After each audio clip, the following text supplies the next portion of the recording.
Bien, vamos. So, good afternoon.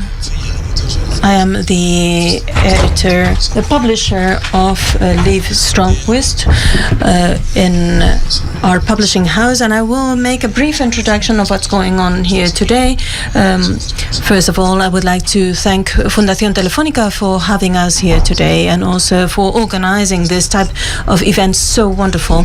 I would like to thank Victoria Martín, who is going to be speaking with Liv today. I think that everyone knows Victoria. She is a very talented woman. She is a script writer, she is a comedian, and she has a very famous podcast, Estirando el Chicle. She's also a writer entitled A Lot of People Need to Die, and she's going to be having this conversation with Liv today. And especially I would like to thank Liv Strömquist. She has published 6 books with us already, the last of which is the one that we are presenting here today, Voice of the Oracle. I will not elaborate about the plot or the stories behind this book because they're going to be discussing this today. I would like to thank her for being here today, for her talent also, and for having 6 books with us already, and for being here today. Without further ado,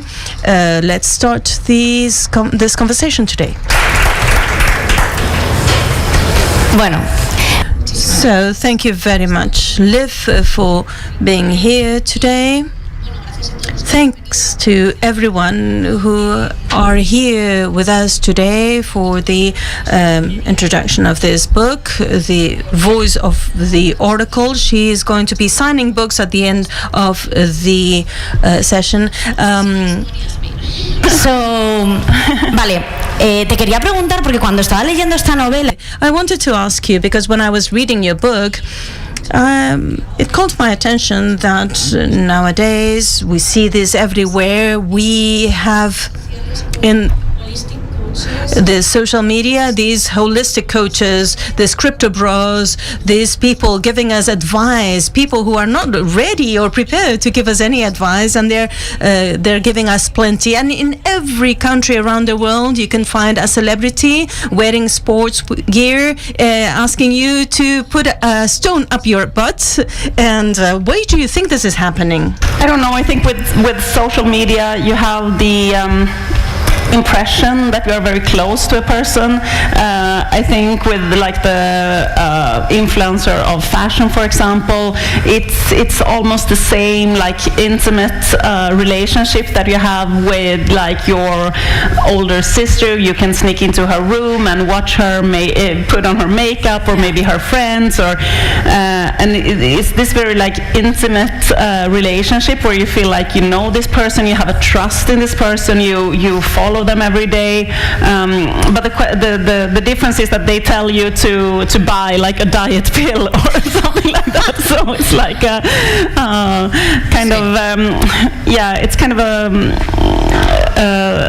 some kind of it's a way to have like some market logic infiltrate these really like vulnerable spaces of trust and pero es un problema muy It is a very important problem, however. Y ahora mismo, funny thing to notice, because it's really true that there's a lot of talk about the universe, and also like the universe has a plan for me. I just have to trust the universe, and that's one idea. And another idea is I have to tell the universe what I want. So sometimes the universe knows everything, and sometimes you have to ask the universe like, but who is the universe? Can I have a new car? Can I? So I don't know why we are so interested in the universe, but I mean, it has to do with like the feeling of feeling powerless and wanting something. I don't know. Like, what was your question? Like, que por qué estamos tan obsesionados con Why are we so obsessed about the universe? Why is this happening? Why didn't it happen before? And now it looks like this is in our lives, and we are talking all the time about abundance and the manifestations. Why? Why is this happening? I don't know. I think that there is an interesting theory by the philosopher Theodor Adorno when he writes about enlightenment, and that when enlightenment first came and kind of wanted now we shouldn't believe in superstition, and we have science, and we have but this starts to come to a peak where science becomes like kind of a superstition, and we believe in superstition again in a weird way. And I think a lot of, especially in the business world, and people who are entrepreneurs and this type of they always are so superstitious. It's really like I was for example, there is I was listening to an interview with an entrepreneur who made her own vegan diet food, nutrition bars and things like this. And she was like, I was in a sweat cave, a sweat tent, so I went in there and I had this psychological death and rebirth, and I came out, and the ancient ghosts told me that I should start a business for nutrition bars. And I'm like, the dead people are concerned about your nutrition company. I mean, that's completely absurd, but then everyone's like, yeah, because you told the universe, and you died, and you're reborn, and you did. So it's like so it's almost like a rebirth of this type of ideas of a higher power, and but now it only has to do with me and my business that the universe is concerned about. Pero esa persona seguramente sería rica de antes. But that person was probably a rich person beforehand. Ricos. Every person who talks about the universe is a rich person. I have never seen a normal person saying, what the hell, I'm here in the metro, going in the line number 6, and this is what the universe has told me. Interesting thing, actually, and I think that there is also an interesting thing that a sociologist called Max Weber, he had he was talking about religion in the 30s or the 40s, and he said that in religion, when societies were very religious, there could often be an idea that there is a godly order. So we have some rich people, we have noble people, but that's because God loves them more, and then we have poor people, and that's because they are not so loved by God, but by doing the right thing you can also be loved by God. And he said that for the rich, for the noble people, it wasn't enough to just be rich or just be noble. You had to also have the feeling that you have that it's correct that you are that rich. You don't only want to be rich, you want to have the feeling that it's justified. And I think this is really applicable to these type of entrepreneurs like Jeff Bezos or these kind of people, because they always talk about this I have a plan, I did this and this and this and this, and therefore I'm here. So it's justified. It's not weird that 2 or 3 people own the whole globe, it's justified. It's because I had a mindset, it's because I had a plan, it's because I made these really intelligent business choices, or it's because I told the universe, I manifested, I got what I asked for. So you have to think you want to spread the ideology that you are the architect of your own success. It cannot be only chance, luck, you came from a family that had a lot of money, or you had a network that helped you, or just luck, that you stumbled onto something and you became really rich and famous. It has to be, no, it's justified. I deserve it because it's because something I did. Y eso también te hace sentir mejor. that also makes you feel better. And with fewer responsibilities, I cannot feel bad about taking a dip in a swimming pool that has been filled with the tears of babies. It's because I deserve to be here, because I earned it. So you don't feel guilty about anything. Exactly, yeah. And if you are poor, then it's because it's your own fault. You didn't manifest to the universe. You didn't ask for abundance. Sí. I did. I have abundance. So, yeah. Es que no puedo. También esta parte. It's hard to digest, this part that we are hyper obsessed about having fun all the time. We were discussing this earlier.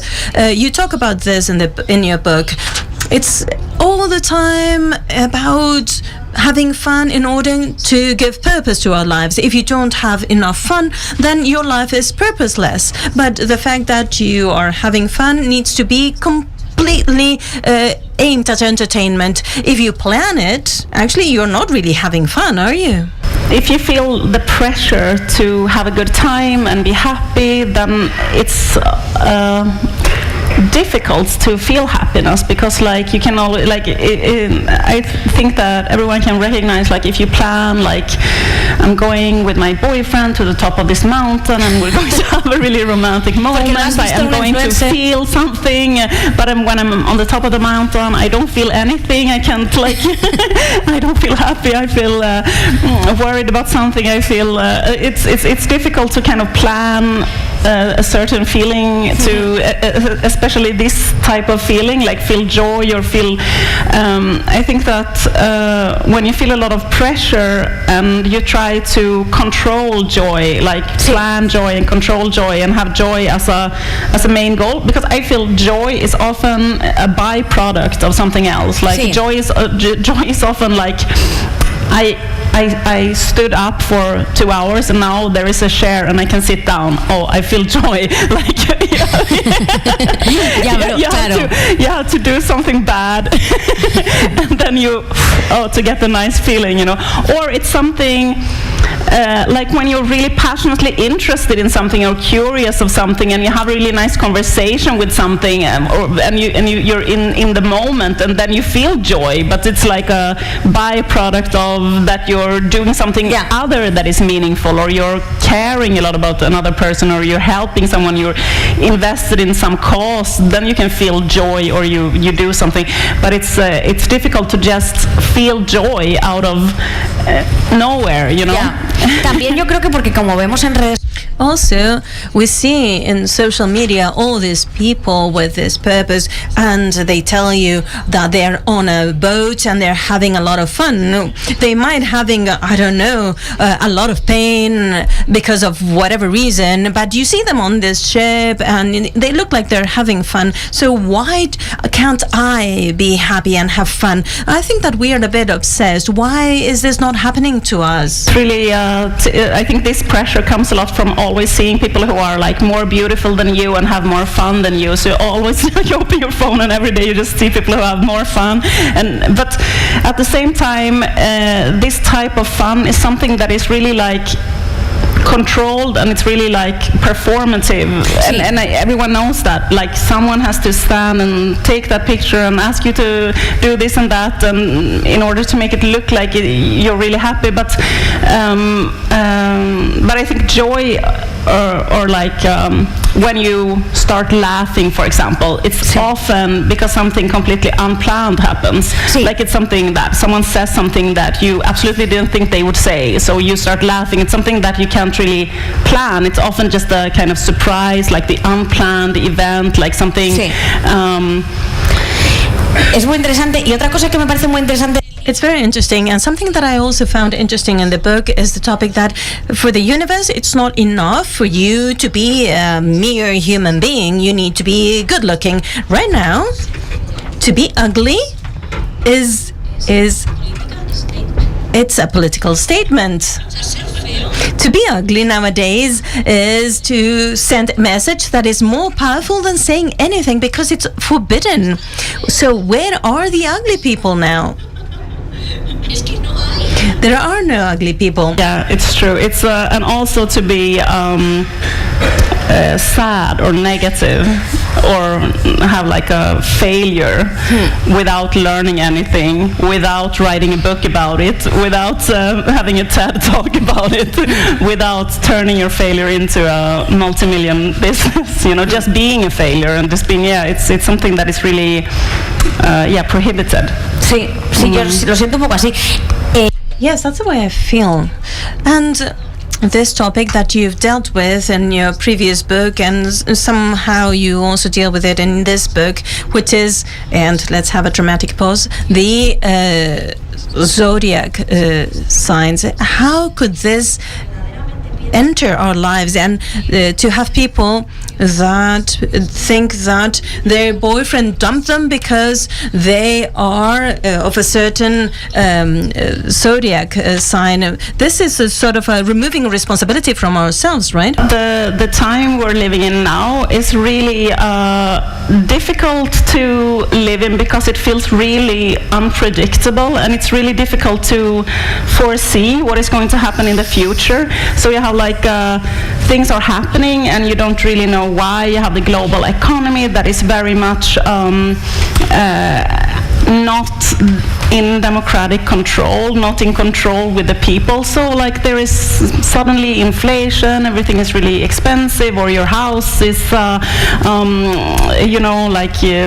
worth so much, or it's worth a lot of money, and so it's like, or there is a war, or there is climate change and something happens, and it seems like really difficult to foresee the future and plan the future, and you can't really ask anyone like your mother or some scientist or some professional or some expert, because everyone is just like guessing a lot, and things are happening that are really unexpected. I mean the war, like something just happens, or these fires in Los Angeles, so it's like a really like unpredictable time. And I think that one way to handle these unpredictability is to just use zodiac signs as some kind of a lot of people who believe in zodiac signs know that it's not true, but it's as true as anything else. Like you feel like, I think that, for example, if you date someone on a dating app, like you see a lot of guys, you don't know anything about them, you don't know any of their friends, you don't know if this person is married, is this person is really a psychopath, is this person, really like 10 years older than he says, or something else, But so you just have to have some system that can guide you, and the system is like, I only date Libras, for example. That's like one way of kind of adapting the same kind of logic of chance, or logic of no structure, or logic of absolutely no way of telling anything. So I think it's like almost like mirroring this type of vibe that is the vibe of not knowing, and the chaotic vibe, just mirroring that vibe and acting in the same way. Claro, pero también es muy fácil. At the same time, it's very easy to say that something failed because Mercury was in a retrograde position. It's really hard to digest, isn't it? And also, I wanted to ask about, I will give you 3 words: mood board and gratitude journal. So, why a person may think that if you stick a Ferrari picture on a board, they're going to get it. Well, you talk about this. People do this. Yeah, I think there's like the idea, like there is a really like intense like idea that you have to have a goal in order to achieve anything. So if you don't have a goal, you can't achieve anything. So but I personally think that's wrong. I mean, for me, for example, I never had a goal in my life, but I mean, I never thought about like ever like I'm going to be, for example, a comic artist and I'm going to be translated to all these languages and then I'm going to Spain and then I have a mood board machine. You know, it's like because if you do all that, then you're not so interested in what you really do. Yeah, I mean, because like if you're not present in your own work, not really passionate, like you think about yourself in 10 years, like in a villa with a pool or something like that. I think it's almost can have the contrary effect, that you're not like passionately, curiously, interestingly doing like what you really love and like what you're interested in. Then this will of course lead to something, but it's not like it's like living in a weird future, and it's also like really a way to make yourself really unhappy and feel like a failure because you feel that like this is all in your hands and if it doesn't happen it's your fault. Sí. Y yo no creo que haya tanta diferencia entre el mood board de una persona y de otra. I don't think that there should be so many differences between the mood board of a person and the one of another one. I think that everybody would put a house. Everybody wants to be rich, of course. A person who I'm sure has a mood board is I hate a lot of people, but this would be one of the people I hate the most, Meghan Markle. You have a story within the book, and I don't want to make any spoilers here, but because I want people to buy your book. But Meghan Markle you have a story with her and some bananas that she was going to take to some women. Could you tell us this story, please? She was still part of the British royal family, and she's still married to Prince Harry, but they were still the inside of this royal family, and they made a charity visit to a charity organization who worked with sex workers, prostitutes who had drug addiction and were living in poverty in the streets with abuse and a lot of problems. And Meghan and Harry were at this organization because they should help the organization to make food packages and pack down like a little sandwich and a banana for these really abused poor women who lived on the streets. And when they should put the bananas in the box, Meghan took her own initiative and she took a pen and she wrote like inspirational quotes like live, laugh, love. One was really weird. It was work hard, which is a very weird thing to say to a sex worker with a drug addiction. And there was smile was another one. So you have this Live, love, laugh. Yeah, live, love, laugh. Yeah. Sí.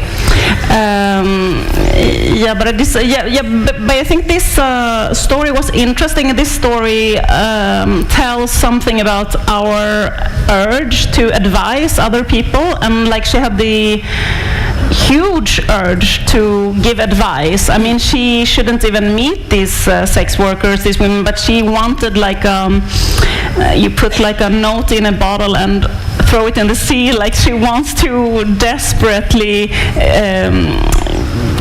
advise these women, and it's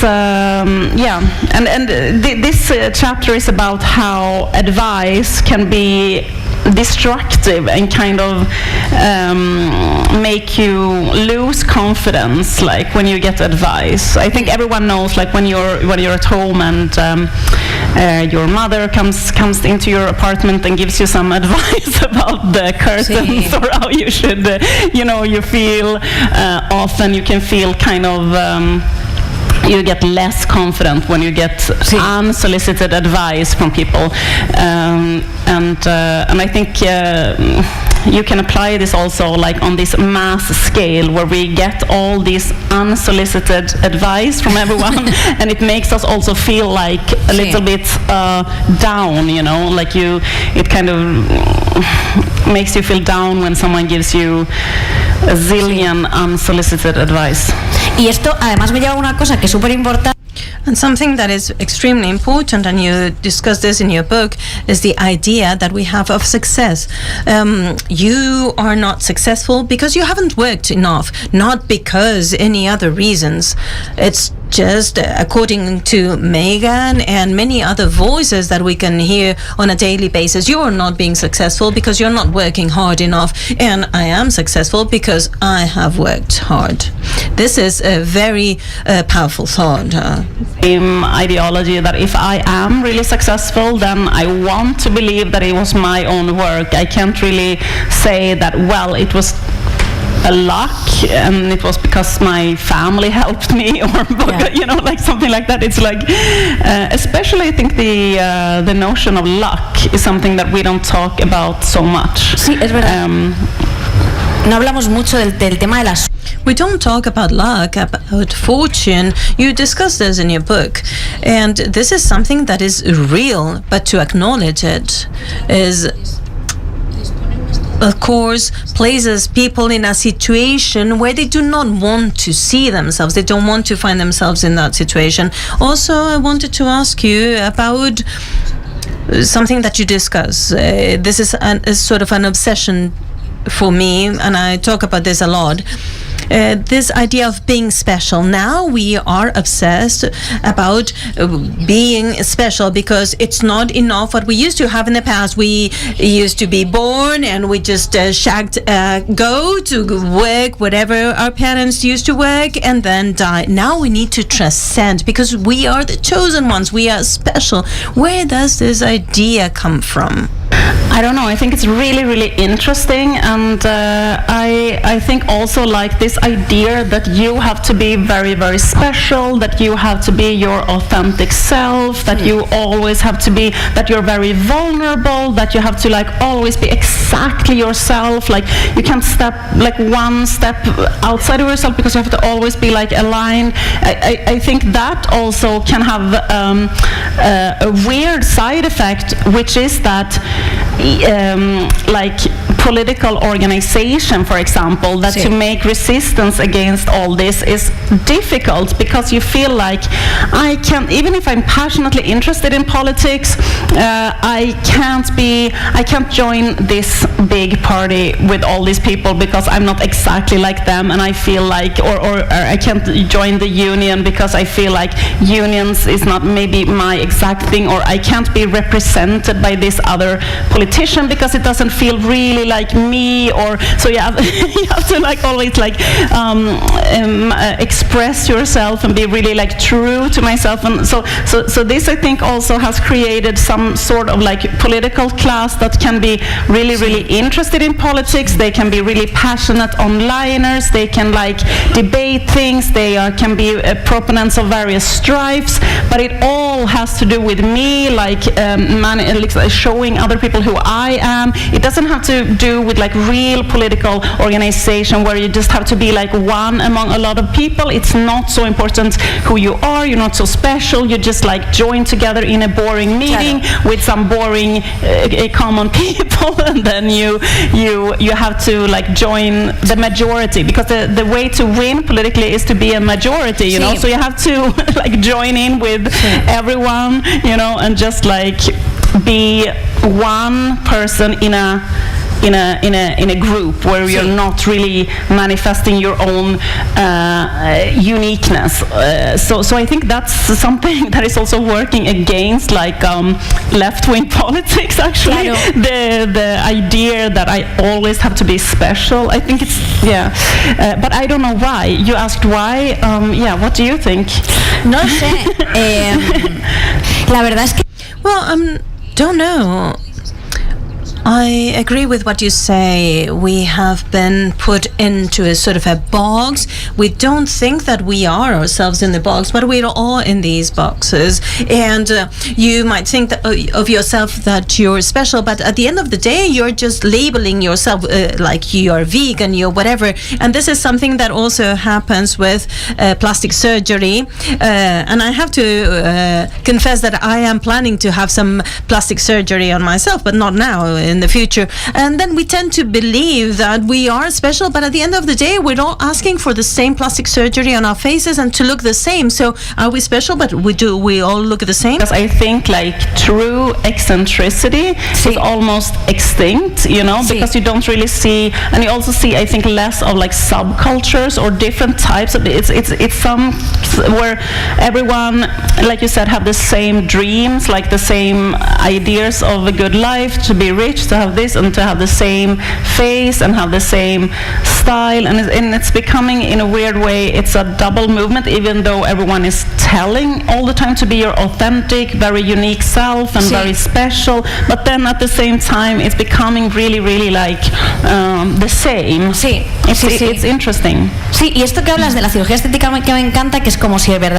Something that I really love is that if we wanted to be completely different to the rest of the people, why don't you have a nose, I don't know, with a warp at the end, the tip of it? Maybe we're all asking for the same nose that everybody has, or the same lips that everybody has. And this is something that really calls my attention. And also, what can we do in order not to commit suicide with all this context? Because it doesn't look really it doesn't the world doesn't look very positive. There are so many people like the Kardashians telling us that they are like us, like a lady in Cuenca, for instance. Why is there this ambition of trying to look like the normal person, knowing that they are not normal at all? I think that we have this like increasing celebrity culture that everyone knows. Like we see celebrities like some Greek gods that we follow and like are very interested in, and but I think that everyone knows, and they know that this relationship is not equal. And if they started to just say out loud that I'm better than you, I'm more worth than you, I mean, no one would like them. So I think it's a way of them to protect yourself from too much resentment. I think that when you see a celebrity that doesn't really follow these rules, that says something like that, especially women, like female celebrities who says like, then they get an extreme amount of hate. Like if you say like I'm prettier than all other women, like if imagine imagine Kim Kardashian saying that, for example. I'm the prettiest woman in the world. Pero tú ves que su boca dice, todas somos. Well, they say we're all beautiful, but at the same time you see in her eyes that they think that you're ugly, and it doesn't look nice when you say that out loud. But it would be also fantastic to hear them say that sort of truth. It would be incredible. There was this hate campaign now against Blake Lively, you know, the hate campaign, and I saw a clip, like a really old clip that resurfaced of her where she was interviewed in a show that where she said, I'm really famous because my parents paid for me to be in a choir. I wasn't good enough to be in the choir, but they paid the choir to have me and give me the lead part of the show and so on. And it was and it was so interesting because someone put this clip on the internet and they're like, Blake Lively is so horrible, what a witch, what a horrible person. And she said, but then I was like, but she's the one who is being honest. I mean, that's really cool in a way to just admit that like I come from a really rich family who really supported me to, I mean, but if you say that, then you know. Claro. Yeah. Además con esta última película. And especially with this last movie, I suppose that you know what's around this movie. This movie was about a very important topic, sexist violence, and she talked about it. And she said, this movie is about sexist violence, and you can buy this book. And this was very incredible. And I have to say that I really like her. This is very powerful, I think. But it's true that when a celebrity says something that she honestly thinks, nobody likes her usually. Now, I think we can have time for your questions. I think that we have time for your questions from the audience. Okay, great. She can hear your translations if you ask in Spanish. First, you can start. Oye, pues mira. ¿Sí? Fenomenal. Pues fui ese autor del libro y... Well, first of all, thank you for your book. And I just wanted to say that ugly people exist, as you can see. And until I die, I will be one of these ugly people in this planet. Well, I just wanted to highlight the stigma on ugly people. A big round of applause for him. I fully agree. Well, I do not have this feeling, my friends at least. I am not obsessed about sports or about anything, I have to say. My dad died when I was 25, so aside from that, I don't think I have any other traumas. I'm sorry for your loss. So, please proceed. Your question. Well, hello. Thank you for this round of questions of Q&A. I wanted to ask you about something in your biography. First of all, what made you be interested in political sciences, and how did you make this leap to drawing comic books or, well, these types of graphic novels? And about the labels that you mentioned, I would like to highlight that there is one. I live with a vegan, and it's a difficult label to live with, I have to say. Well, I apologize. I have always been. You asked why I became making. Yeah. Well, I have always made comics, and I have always been drawing. But it was like 1 out of 10 or 15 different interests. It wasn't like I'm only interested in comics, but I always really enjoyed drawing and making comics. So it was something I make. Sometimes I make comics and so on. But then I really wanted to, I was really interested in writing, so I was trying to write, like, I was super into, like, writing poetry, writing fiction and so on, but it was really like, I became really kind of obsessive of it has to be a certain way, and like really self-critical, and like just when I was writing in like a Word program, I was just erasing all the time everything I wrote. But then I was sharing apartment with a friend, and she made a comics fanzine, and I was like, oh well, I can make a comics fanzine. And then I didn't know anyone in the comic world. I had no like respect for comics. I didn't for me, comics was a space with no rules, with no pressure, with nothing, and so I just started to draw. And also something with the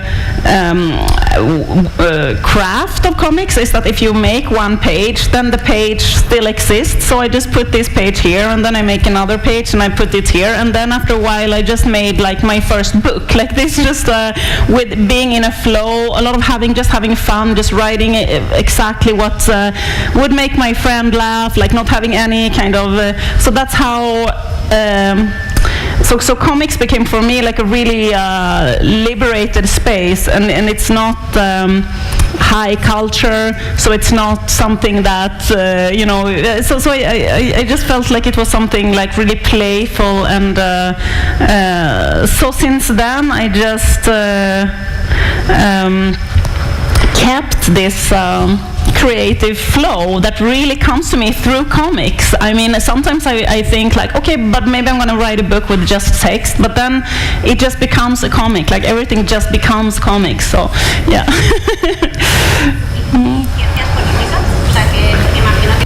We cannot hear the person talking. I imagine that what you're doing right now does not have anything to do with your political ideas. So what did drive you towards political sciences? that I was studying political science. Yeah, I was studying political science, and I think that I was also interested in becoming like a scientist of social and do research and write about things in society and so on. But I think that's more or less what I do. But I don't have to have a boring part about my method. I don't have to.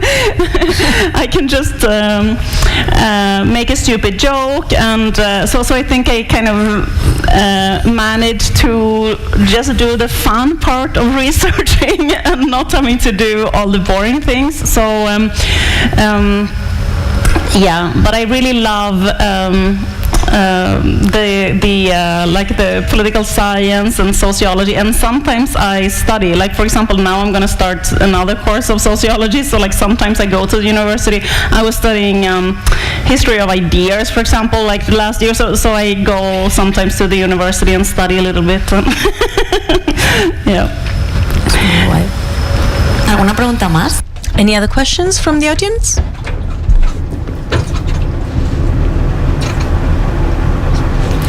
In Spanish or in English, whichever.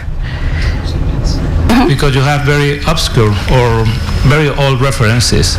It is just that you find something randomly and then start thinking on that, or you research on that idea that you had. I have an idea and about a topic, and that has to be something that feels really like for this book, for example, I watched a television show where there was a Swedish doctor who gave health advice, and he gave the advice that when you cook food in your kitchen and you make something in the oven, when you look if it's ready, you can make a squat, like a sentadilla. You can squat and look in the oven, is it ready, and then go up. So as a way to be more healthy and and these types of funny, like it's so weird, like why we ruin our lives in this way. And ruin every moment. Sí. Y nos lo hacemos nosotros. Yeah, and so this was the idea that I feel like we are in this optimization and being so efficient, and we lose something else, something that is more important. So that was kind of the basic idea of this book. But then I started doing research, and so I research and I stumble into things, and then I like put it together piece by piece. Interesante. That's very interesting. Any other questions from the audience? Well, you have observed, you have studied. If we do not want to believe in any sort of narcissistic crap or the advice of anybody on self-destruction, which is the best alternative that you can come up with? I don't think. Can you?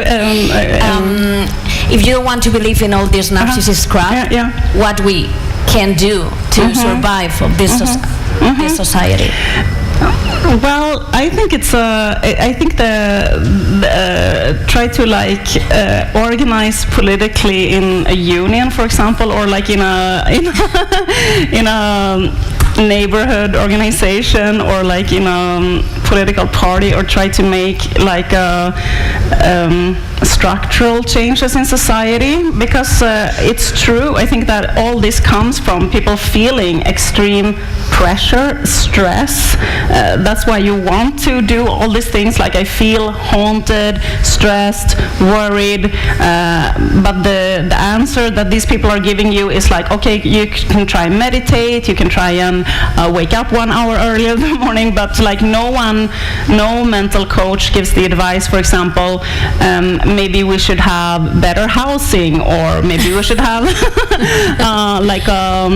better retirement conditions, so you don't have to worry about will I have money when I'm old, or like maybe you can give better healthcare or support for single mothers, so you don't have to stress or be worried all the time about your money, things like that. Like these types of things should be actually, I think, the solution to a lot of mental health issues, but you never hear mental coaches say these things. But I personally believe that's a really big thing when you think about mental health. Sí. Yeah. ¿Alguna pregunta? Any other questions? Hola. Hello. First of all, thank you very much for being here today. I'm very interested in this book in particular because I have been discussing lately with the universe, and I'm about to buy some crystals for the manifestation, and I use this a lot as a shield. For instance, for these dates that go wrong, and sometimes they do some ghosting, and then this is the way that I can get rid of them. And I have been wondering about why we talk so much about the universe, with the universe these days, and does this have to do with religion? Sort of, it's because God wanted it this way, power bigger than us wanted it this way, so that you can go on with your life in a more peaceful way. And the universe has to do with religion? Yeah, exactly. I mean, it's something in common, religion and the universe, beliefs. Yeah, it has something in common, I think, but I think one part of this kind of more new religion, or like the religion of the self, or if you call it that, is that it only has to do with how to improve yourself. Like in old religion, I mean, you can criticize a lot of old religion, but at least, for example, the 10 Commandments or something like that is about how to improve to be like a better person. It's not how to be thinner, or it's like it's not how to have better skin, so it's like, at least it's like trying to be a better human being, like a more kind person, or more selfless, or more humble, or something like that. It's like you practice every day to feel more humble, but it's not like I'm practicing every day to like improve my abs or something like that. So it's like so this whole kind of spiritual level has kind of excluded other people, and is only about me and my own improvement. Sí. Y no hay religiones que te digan que te cierres el poro o te blanquees el ano. And this is not about widening your anus, or we have in Spain all sorts of coaches, and I will give you some names for your reference. Well, stop talking with the universe, first of all. Any other questions? I think we have another question over there. I don't know how we're doing with the timing. One more question. 2 more questions. Hello. Thank you very much. I really liked this conversation, and I would like to ask a question because I think that in your books you regain this role of women, and you put it under the light that it has not enjoyed for a long time. So I understand that you might have encountered a certain resistance because of the patriarchy, and I would like to know, what is your experience in this? I see that most of the audience here are women, and I suppose that many readers are women. Have you encountered a lot of rejection towards your books? Because these are books that really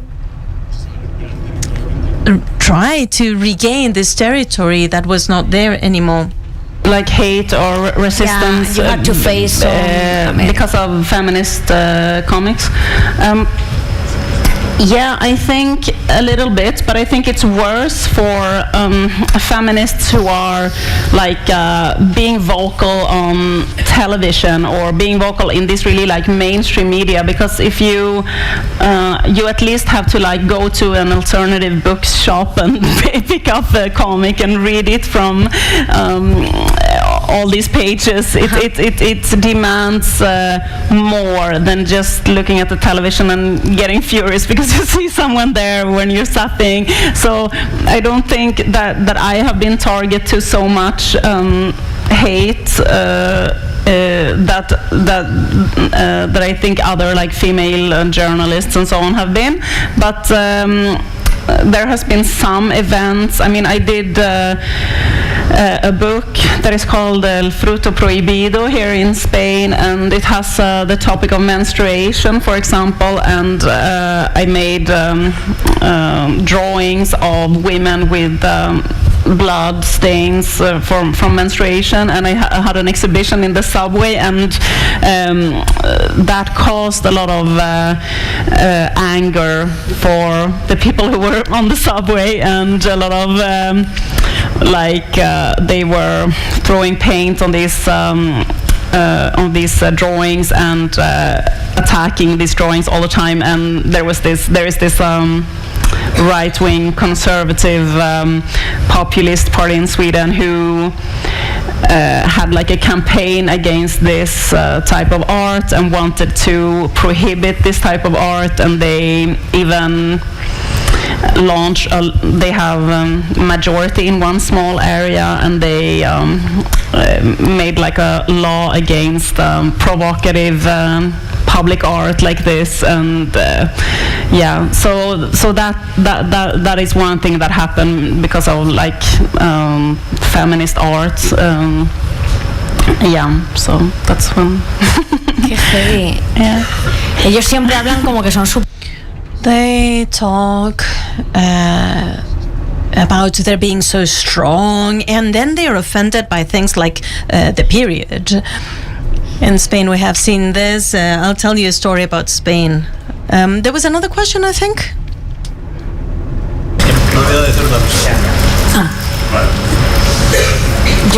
Ahí hay otra. Okay, there's another question from that side. Well, thank you. Thank you for your presentation, for this conversation, and thank you also for your books. I would like to ask you about the translation process, because I think it's something complicated, this the fact that you try to make this complex idea into simple concepts. I would like to ask you about this, and also I would like to congratulate the translators of these books, because this cannot be easy. And also related to this, I would like to ask you about your success in countries where they have cultural traditions that are very far removed from your own experience or your own culture. For instance, if I think about Japan, these are countries that are very far from your cultural environment. Traduction, what is it called in English? Translation. Traduction. Translation. This is translated by a translator called Alba. She's really good translator, and I know her also, and I met her in Sweden. She lives in Sweden sometimes, so she's a really cool girl, really nice person, and I feel like I trust her, I think that it's fine, and sometimes the translators write to me and ask me something like, but I try also, since my work started to be translated, I started to use more like international references as well. Like I tend to take examples that are very specific to one country. I try to make it like a little bit more universal, like about celebrities maybe that people know everywhere, and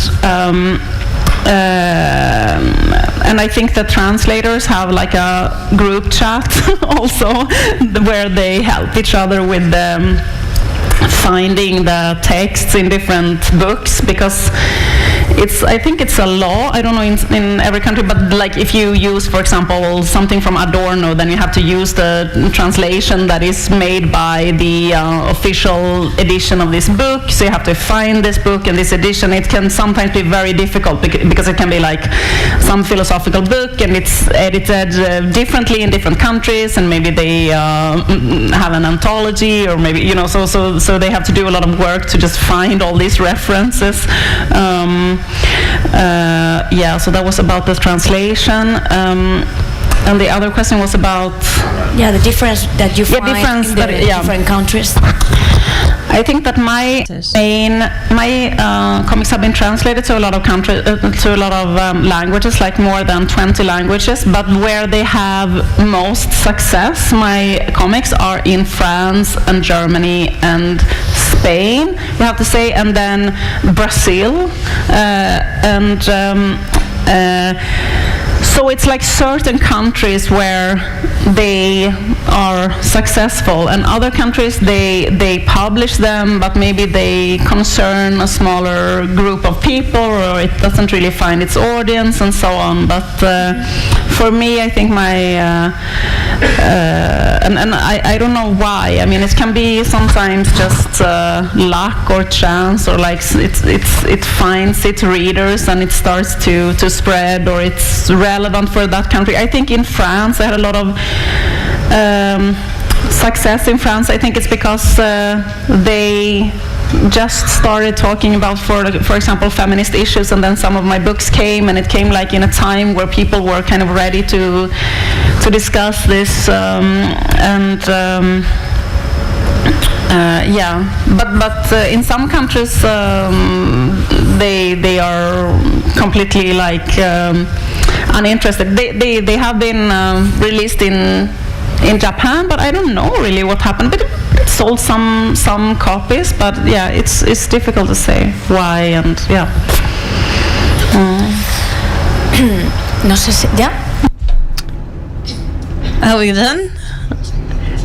Just before we finish, I would like to say something that I forgot to mention before.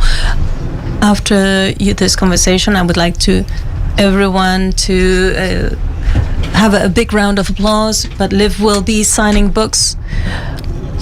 And the only thing that we are all going to ask you, so that this doesn't take forever, is to ask her to sign one book per person tops, and that would be it. Thank you. In Spain. Y gracias a todos por venir. And thank you everyone for being here today. Now you will have her signing books for you, and I will leave you to it. Thank you very much. Thank you. That's so nice. Yeah.